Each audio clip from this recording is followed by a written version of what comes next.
Now we know demand is just a collection of price quantity demanded combinations showing, all else constant, that price and quantity demanded are inversely related.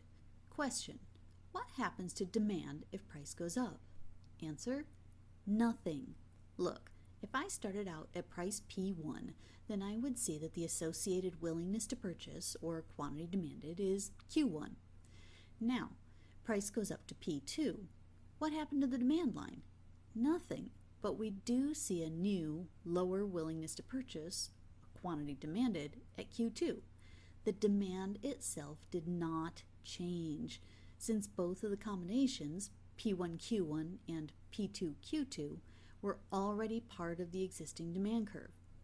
A change in the price of the product itself will never change the underlying demand, only the quantity demanded, shown by a movement along the existing demand curve.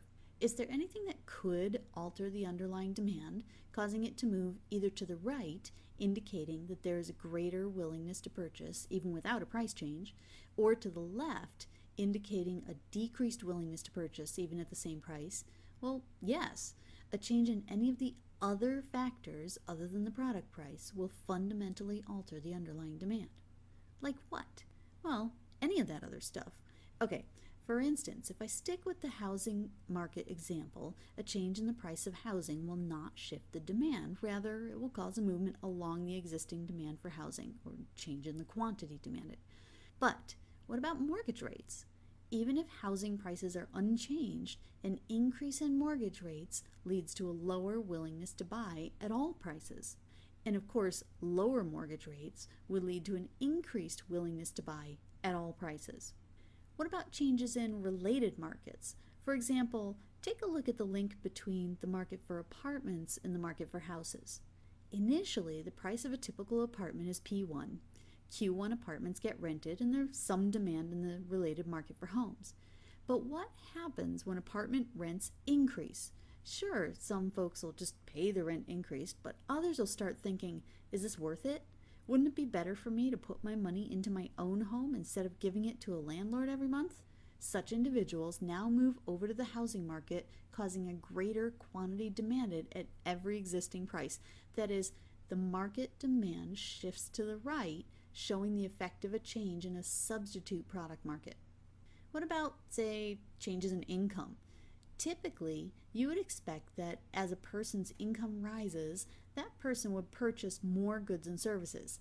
If indeed this is the result, that is, an increase in income leads to an increase in demand, then the product is a normal good.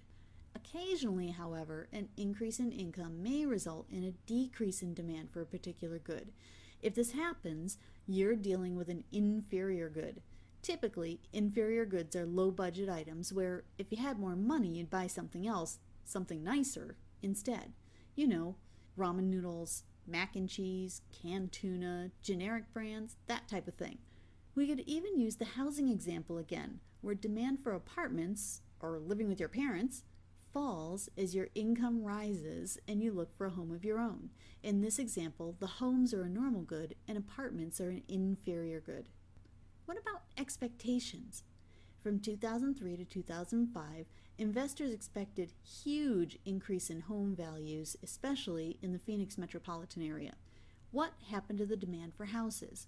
Because everyone expected higher prices tomorrow, there was a rush to buy the homes today. Okay, one more example of a demand shifter. What about the price of complementary goods, commodities that must be used in conjunction with this product? In the housing example, wouldn't homeowners association fees affect the home buying decision? Perhaps an even better illustration of complementary goods would be gas and cars. In the 1990s, gas was cheap. Oil was $22 a barrel and gas was about $1 a gallon. And demand for cars, especially trucks and SUVs, was high. In 2008, oil hit $140 per barrel and gasoline hit $4 plus per gallon. How did this affect the demand for cars, especially the gas guzzlers? There is a critical difference between a change in demand and a change in quantity demanded. Can you distinguish between the two? A change in quantity demanded is a movement along the existing demand caused by a change in the price of the product.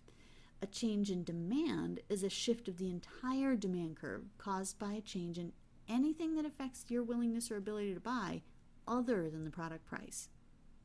Next time, supply.